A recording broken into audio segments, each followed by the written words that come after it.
বন্ধুরা, আমি প্রতিদিনই মিঠিঝরা গল্পের পাশাপাশি আমি আমার ডেইলি লাইফস্টাইল ব্লগ শেয়ার করি।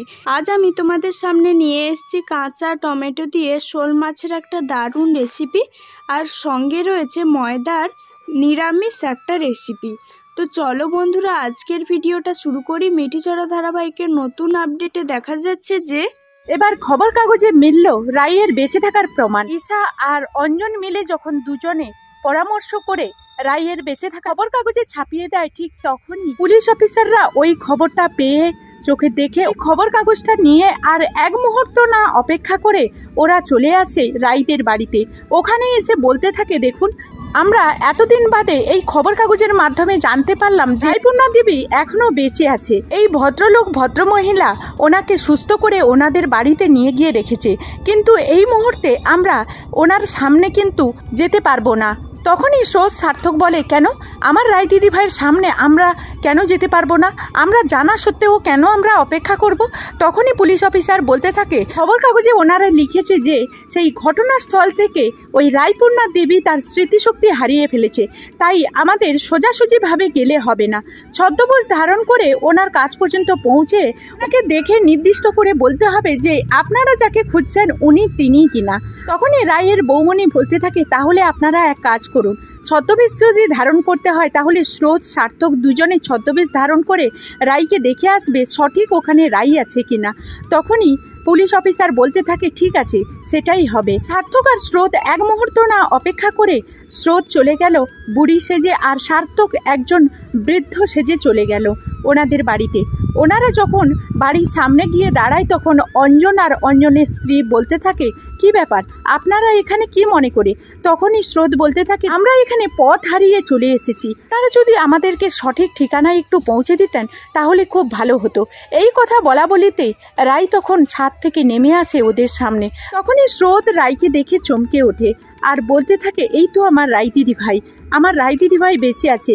আমরা তো আমাদের রাই দিদি ভাইকে এতদিন ধরে খুঁজছিলাম, মানে অফিসার যেটা বলেছিল সেটাই ঠিক হলো, আমার রাই দিদি ভাই বেঁচে আছে। যাক, আশার আলো এবার ফুটে উঠল। কিন্তু সবচেয়ে বড় কথা হলো যে নীলু দিদি ভাইয়ের থেকে আমাদেরকে সবচেয়ে বেশি সতর্ক থাকতে হবে, কারণ আরও একটা দিকে সতর্ক থাকতে হবে, এদের কাছে আমরা যেন না ধরা পড়ে যাই। রাই দিদি ভাই যেহেতু স্মৃতি হারিয়ে ফেলেছে, তাই ওর স্মৃতি ফেরানোর জন্য আমাদেরকে যে করে হোক না কেন এখানে টিকে থাকতে হবে।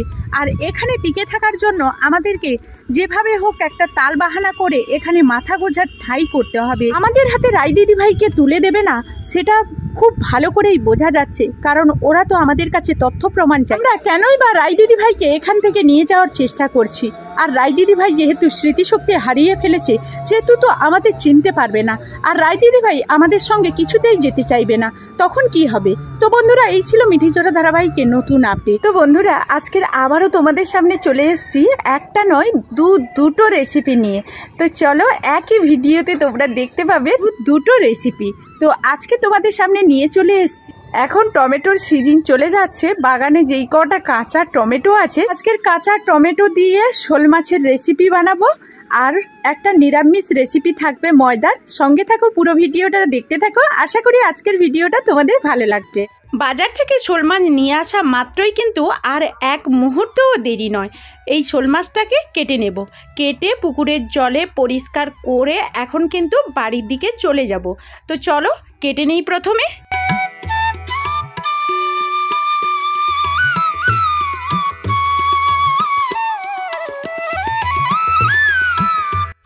মাছটাকে একটা পাত্রে নিয়ে পরিমাণ মতো লবণ আর হলুদ দিয়ে দিয়েছি। এখন খুব ভালো করে হাত দিয়ে এইভাবে মেখে নেব। অন্য সাইডে আমি কিন্তু একটা কড়াই বসিয়ে দিয়েছি, আর কড়াইয়ের মধ্যে দিয়ে দিচ্ছি পরিমাণ মতো সর্ষের তেল। আজকের আমি তেল দিয়েই রেসিপিটা করব, আর সর্ষের তেলের মধ্যে মাছটা কিন্তু খুব ভালো করেই আমি ভেজে নেব প্রথমে। তো বন্ধুরা, ওইদিকে মাছটা ভাজা হতে থাক, আর এইদিকে আমি ময়দাটা এখন মেখে নেব।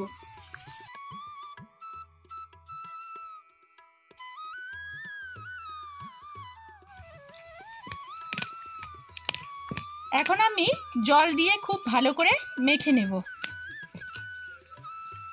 এখানে কিচ্ছু দেব না, শুধুমাত্র জল দিয়ে এটাকে মেখে নেব। তো বন্ধুরা, এটাকে খুব ভালোভাবে কিন্তু আমি মেখে নিয়েছি। তো এখন আমার খুব ভালো করেই মাখা হয়ে গেছে, আর এর মধ্যে আমি কিন্তু জল দিয়ে রেখে দেব।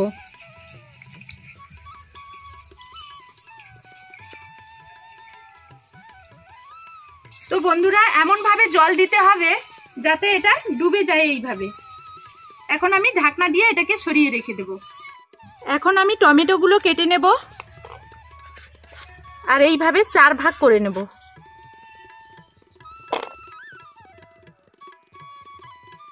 এখানে আমি জিরা নিয়েছি আর আদা নিয়ে নিচ্ছি। জিরা আর আদাটাকে আমি খুব ভালোভাবে বেটে নেব।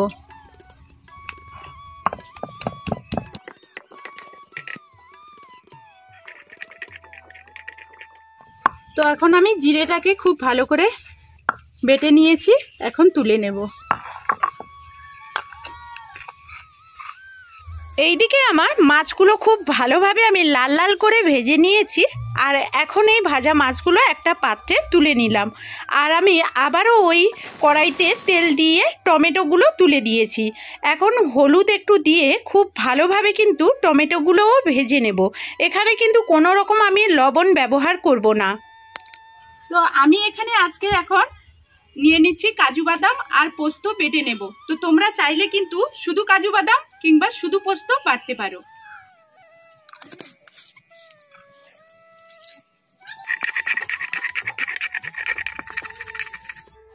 এইদিকে আমি টমেটোগুলো খুব ভালো করে ভেজে নিয়েছি। এখন আমি টমেটোগুলোকে একটা পাত্রে তুলে নেব। আমি এখানে নিয়ে নিচ্ছি শুকনো লঙ্কা আর সর্ষে। তো সবগুলো মশলা কিন্তু বেটে নিয়ে চলে যাব একেবারে রান্নার কাছে।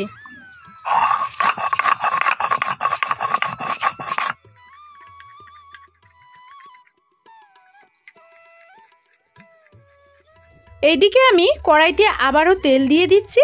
দিয়ে আমি কিছুটা পেঁয়াজ কিন্তু হালকা গ্রেট করে নিয়েছিলাম। তো সেই পেঁয়াজটাকে এখন তেলের মধ্যে দিয়ে খুব ভালো করে নাড়াচাড়া করে নেব। এখানে আমি এখন দেখো আমার মশলাটা খুব ভালোভাবে পেস্ট হয়ে গেছে, মানে বেটে নিয়েছি। আর তো এখন এই ময়দাটা আমি কিন্তু জলে ধুয়ে নেব। এখন এই ময়দাটাকে আমি জলে এরকম মেখে মেখে পরিষ্কার করে ধুয়ে নেব। যতক্ষণ না জলটা একেবারে কলের জলের মতো সাদা বের হচ্ছে ততক্ষণ আমি জল পাল্টে পাল্টে ময়দাটাকে ধুয়ে নেব।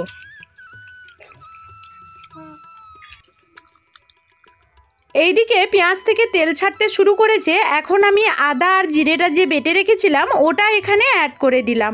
এখন আবারও আদা আর জিরেটাকে খুব ভালোভাবে আমি এখানে ভেজে নিয়েছি। এরপর এখানে আমি দিয়ে দিচ্ছি লঙ্কা আর সর্ষেটা যে বেটে রেখেছিলাম সেটাও খুব ভালোভাবে দিয়ে, আর একটু পরিমাণ আমি এখানে জল অ্যাড করব। জল অ্যাড করে খুব ভালোভাবে কিন্তু আমি মশলাটাকে ভেজে নেব। আমি ওই মশলার বাটিটা ধুয়ে একটু জল দিলাম যাতে মশলাটা কোনোভাবে না পুড়ে যায়। এখন মশলাটা থেকে তেল ছাড়তে শুরু করেছে দেখো, আর খুব ভালোভাবেই কিন্তু আমার মশলাটা ভাজা হয়ে গেছে। আর এখন আমি দিয়ে দিচ্ছি ভেজে রাখা টমেটোগুলো দিয়ে একেবারে মশলার সঙ্গে খুব ভালোভাবে কিন্তু মিশিয়ে নিতে হবে। তো তোমাদেরকে তুলে দেখিয়ে দিচ্ছি কেমন একটু মিশিয়েছি। দেখো খুব ভালো করেই আমি মিশিয়ে নিয়েছি মশলার সঙ্গে টমেটোগুলো। এখন দিয়ে দিচ্ছি পরিমাণ মতো লবণ আর একটু পরিমাণ হলুদগুলো দিয়ে খুব ভালোভাবে আমি আবারও নাড়াচাড়া করে মিশিয়ে নিলাম। এখন আমি দিয়ে দেব পরিমাণ মতো জল। তো এখানে গ্রেভিটা তোমরা যেই পরিমাণ রাখবে সেই পরিমাণ কিন্তু জল দেবে। আমি এখানে আর কোনো রকম গুঁড়ো মশলা ব্যবহার করলাম না। তো এই জলটা দেখো একেবারে পরিষ্কার করে নিয়েছি। দেখো এখন কিন্তু একেবারেই সাদা জল বেরোচ্ছে।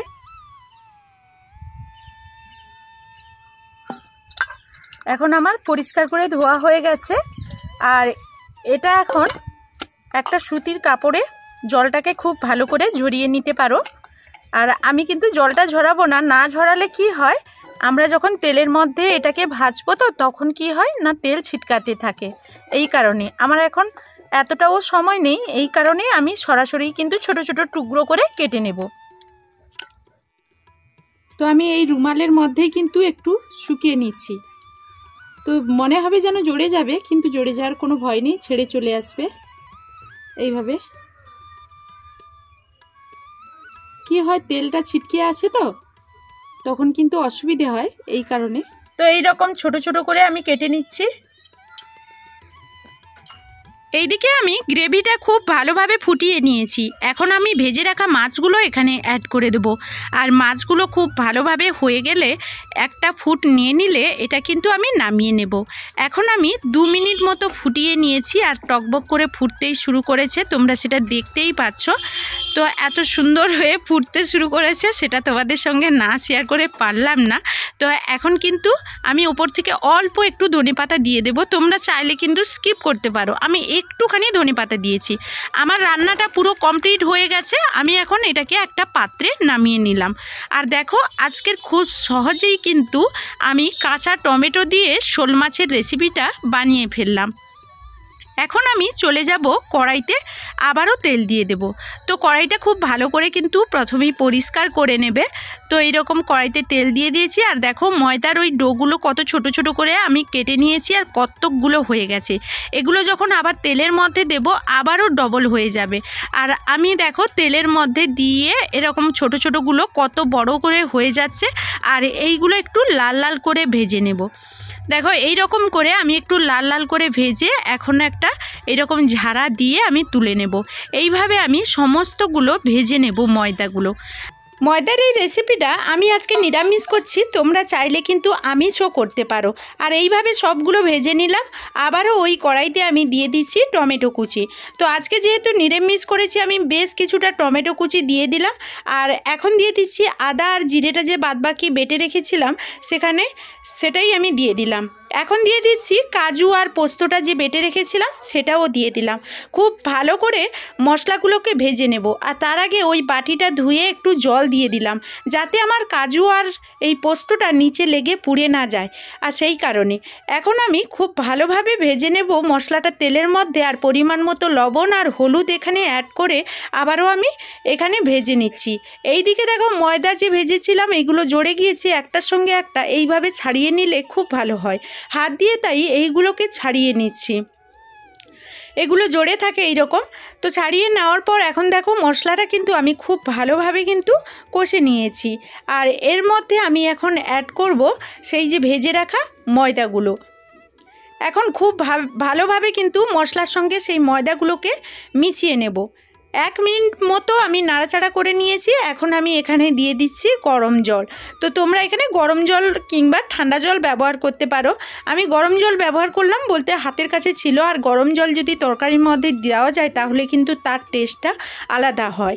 এটা তোমরা আলু দিয়েও করতে পারো। আমি অল্প একটু ধনেপাতা উপর থেকে ছড়িয়ে দিচ্ছি। আর এখন একটু দিয়ে দিচ্ছি, যেহেতু নিরামিষ রান্না, অল্প একটু চিনি দিয়ে দিলাম স্বাদের ব্যালেন্সটা ঠিক রাখার জন্য। এখন আমার রেসিপিটা পুরো কমপ্লিট হয়ে গেছে। আমি সহজভাবেই এই ময়দার রেসিপিটা দেখালাম তোমাদের। তো এইভাবে কিন্তু নিরামিষের দিনেও তোমরা এই রেসিপিটা ট্রাই করতে পারো কিংবা আমিষের দিনে। অসাধারণ অপূর্ব হয় খেতে এই দুটো রেসিপি। আর খুব সহজেই আমি কিন্তু বাড়িতে বানিয়ে ফেললাম। তো বন্ধুরা আজকের আমার এই ভিডিওটা যদি ফেসবুক পেজ থেকে দেখো, আমার পুতুল ফ্যামিলির পেজটাকে একটা ফলো করে লাইক কমেন্ট করে পাশে থাকার অনুরোধ রইল।